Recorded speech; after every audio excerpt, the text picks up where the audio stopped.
Ooh, the Denver Nuggets, Anilo Piro. They are one of the best teams in the NBA, and they continue to prove it with their awesome road winning streak of 10 games. They are now off to the best 23 game start in Denver Nuggets history at 17-6, and their winning percentage right now would go down as their best NBA season if they held it over the course of 82. They would be on pace for 61 wins, which would beat the franchise record for most wins in a season.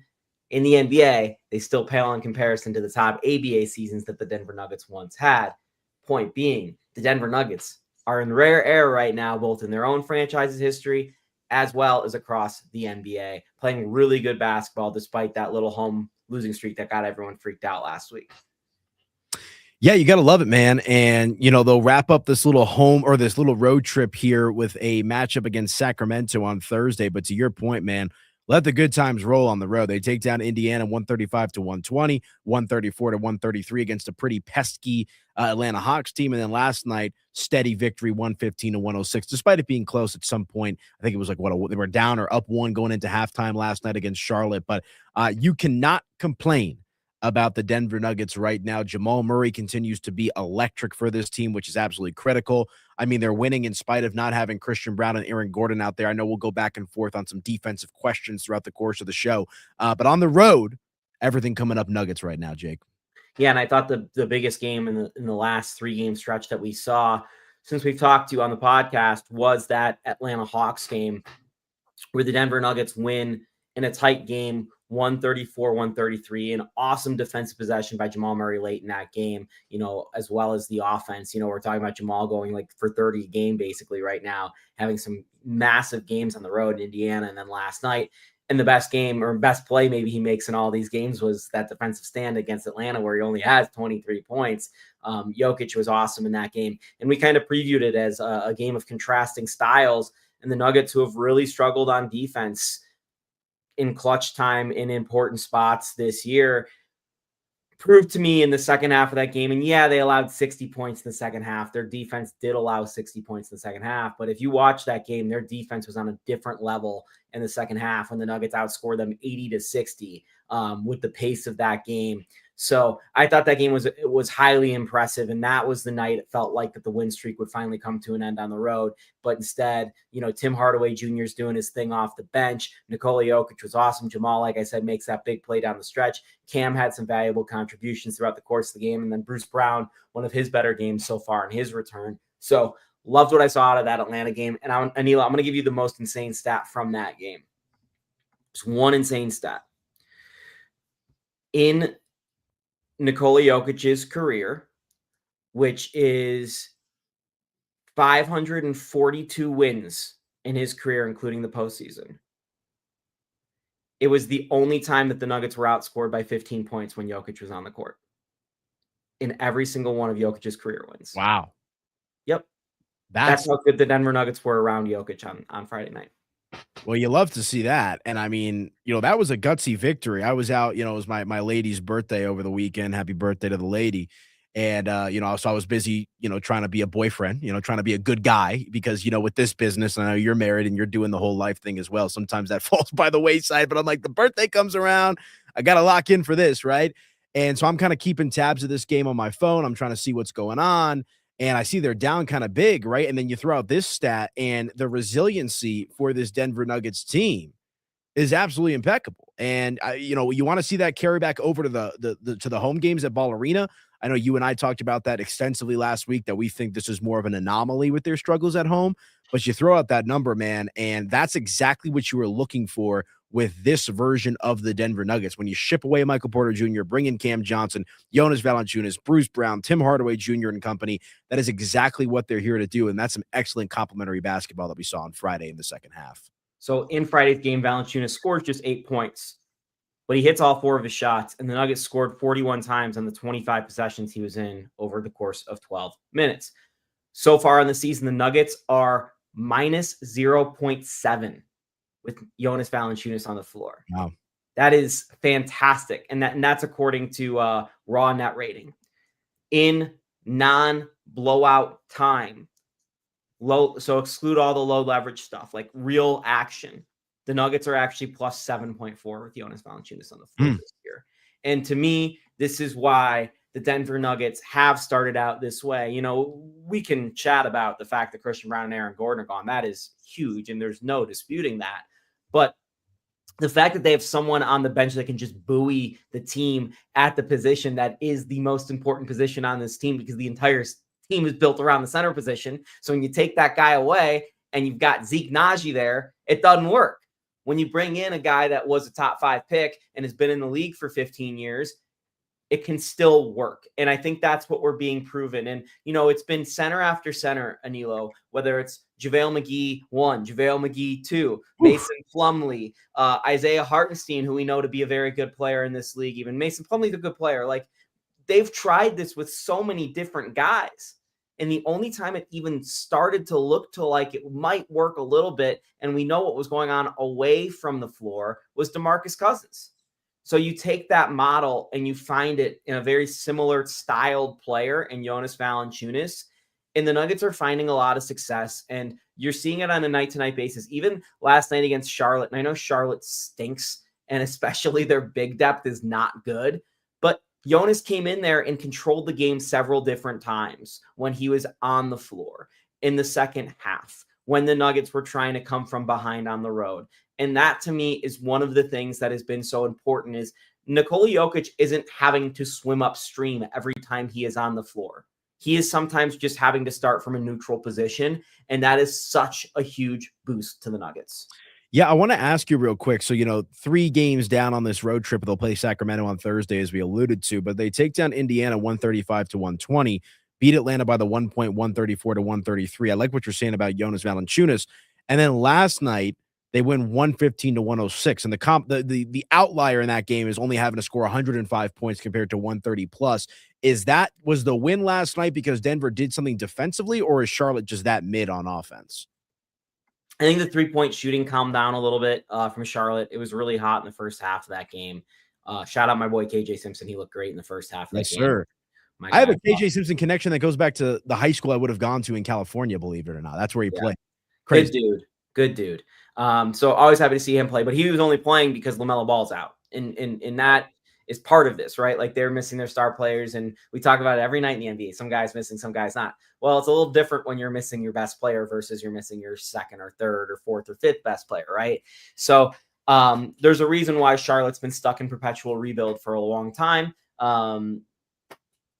We don't need to get into it. This isn't a Charlotte Bobcats show. No. And I know the name of the team. Bobcats. I just like to call them the Bobcats. Adam Morrison, Kemba Walker. Let's go. Yeah, it's hilarious. You know why they're called the Bobcats, right?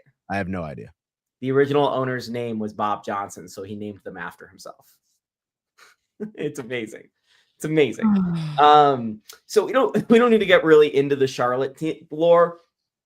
The point being is, I did think the Nuggets tightened up a little bit in the second half, but in reality, I really just think Charlotte shot themselves a little cold in that game, and the Nuggets just kept up their offensive barrage. As of right now, the Denver Nuggets have the best offense in the history of the NBA, according to offensive rating. And that seems to be set every single year, the way offense is going. Like, the Denver Nuggets a couple years ago at 118 per game were one of the best offenses in the history of the NBA, 118 per 100 possessions. Right now, they're 125 per 100 possessions, which is insane. By the way, Oklahoma City's defensive rating is 105. They're holding teams to 105 points per 100 possessions. So that just goes to show you how good Oklahoma City is. But if you dive into it a little bit deeper, in the Nuggets, again, because of the Aaron Gordon and Christian Brown injuries, it's a little bit hard to evaluate them at the third way point, which we'll do on Thursday. But just as we talk about like what's working, what's not, the 3 5-man lineups, the 3 best 5-man lineups in the NBA who have played over like 210 possessions on the year so far, Boston, Pritchard, White, Walsh, Brown, and Keita are plus 22 over 100 possessions. Oklahoma City, SGA, Kaysen Wallace, Lou Dort, Holmgren, and Hartenstein are plus 19 per 100 possessions.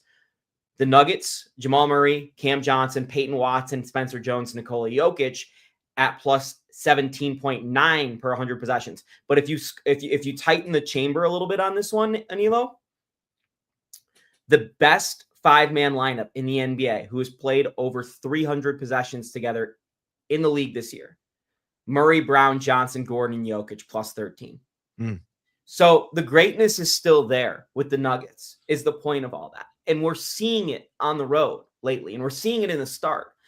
And the fact that they've been able to buoy themselves while missing two of those guys that make up one of the best starting fives in the NBA, I think is really important and something we need to keep highlighting. And it's something why we're talking about it again and again on this show. But it's why, even when they're playing these sorry teams like Indiana and Charlotte, they're able to go in there, win from behind, battle all game long. I mean, Indiana tried to steal that game at the end and the Nuggets fought them off. Charlotte, they come from behind. Atlanta, they fight from behind and win against a really good team, in my opinion. And I'm just really impressed with where this team is, despite some of the things, whether it's the home winning streak or the injuries right now, or the home losing streak or the injuries right now.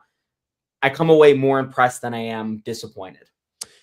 Yeah, I think that's fair, right? And I think the word buoying that you kind of use, I think, is the perfect way to kind of describe how the Nuggets are going about their business right now. It's a bit of survival to a certain extent, at least on the defensive side of the ball. The offense is always going to be there with Nikola Jokic and Jamal Murray out there. And we've talked about Jamal time and time again on this pod and just how great he's been for this team this season. And I think, once you get Gordon and Brown back, you expect the offense is way up here. The defense is kind of here. It's going to kind of come back closer to the middle. Once we get those guys back in order, which will be sooner rather than later at this point with respect to Gordon and Brown. So just keep winning, baby. That's the reality of the situation with this Nuggets team right now is I don't put a ton of stock into the regular season. It's about getting healthy and peaking at the right time going into the playoffs. Now, we talk about those injuries too. We want to see them snap that home game losing skid, which I think they will with their next home game coming up here sooner rather than later as well. But what they've been able to do in short order, being down those two starters, I don't think you could really ask for much more from the Nuggets. Can I give you, as we go shift gears a little bit, I'm going to give you a little NBA trivia question as we're at this point of the season. Which of these three players has the most points per game? Michael Porter Jr., Kevin Durant, or Jamal Murray? I'm going to guess MPJ. I think he's letting it fly out there in Brooklyn. You are correct. He is averaging 25.8 points per game, which is obscene. Yes.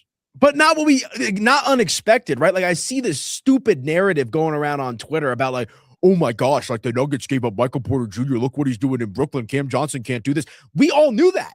Anybody that has watched the Denver Nuggets for the last, half decade or plus knew that Michael Porter Jr., when he's on, is one of the most effective shooters and scorers in the NBA. The problem or the issue with Michael Porter Jr. is the fluctuation of high to low ceiling, right? And you needed a guy in Cam Johnson that is a steady Eddie, can bring it on the defensive end, and is just a more well-rounded player. So for all the, Brooklyn fans and the NBA fans out there that are scratching their heads saying the Nuggets got fleeced, I don't think they did. The Nuggets got exactly the type of player that they needed, and Michael Porter Jr. is eating on a bottom-feeding Brooklyn Nets team. That was the expectation, Jake.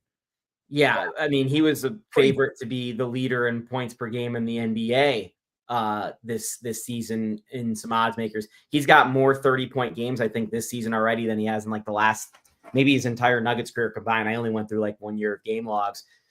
And Cam Johnson, if you look at it, I thought, last night he wasn't as good, but I still think he's been fine.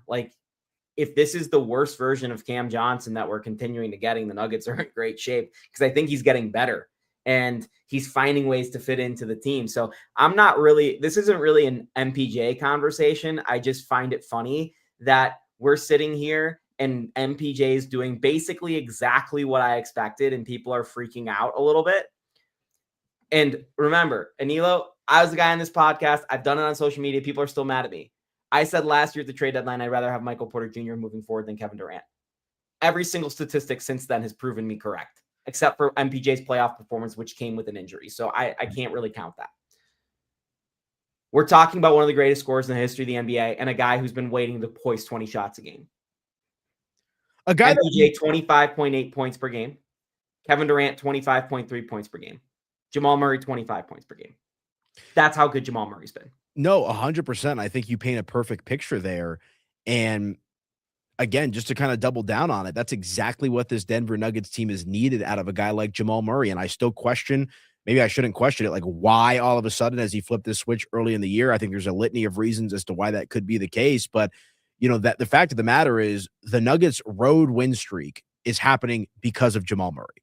The Nuggets best start in franchise history is happening because of Jamal Murray. Yes, Nikola Jokic is still playing like the best player in the world and maybe even up the ante a little bit on his own, but it's that true peanut butter and jelly Batman and Robin where it's Jamal's taking his game from here to way up here and Jokic is like already at the top. Like he can't go much higher. So the complementary basketball and the assertion of Jamal Murray as a legitimate game in and game out force is ultimately what has Denver in this position, and that's a great thing for them.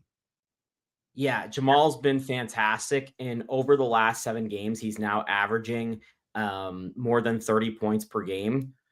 In his career, Jamal Murray's best 7-game stretches, there's 1, 2, 3, 4, 5 different ones in 2021 when he was on fire right before the ACL injury, where he scored, about 211 to 224 points over a 7-game stretch. The 7th best 7-game stretch in Jamal Murray's career by scoring is the one he's on right now. Actually, 6th best 7-game stretch. He scored 209 points over the last 7 games, which comes out to an average of I'm horrible at points per game, but 209 divided by 7 is where he's at for points per game. He's averaging over 30 points a game in the last 7 games. And of these marks, AP, if you look at all these marks, in his top 6 stretches where he has scored at least 209 points over the course of 7 games, Jamal Murray's 49 assists are more than 10 more than any of these others. So his assist numbers are really high. You look at his shooting numbers. In his last 7 games, Jamal Murray is shooting 61% from 3. Not from the field, from 3. In his one more time for the listener.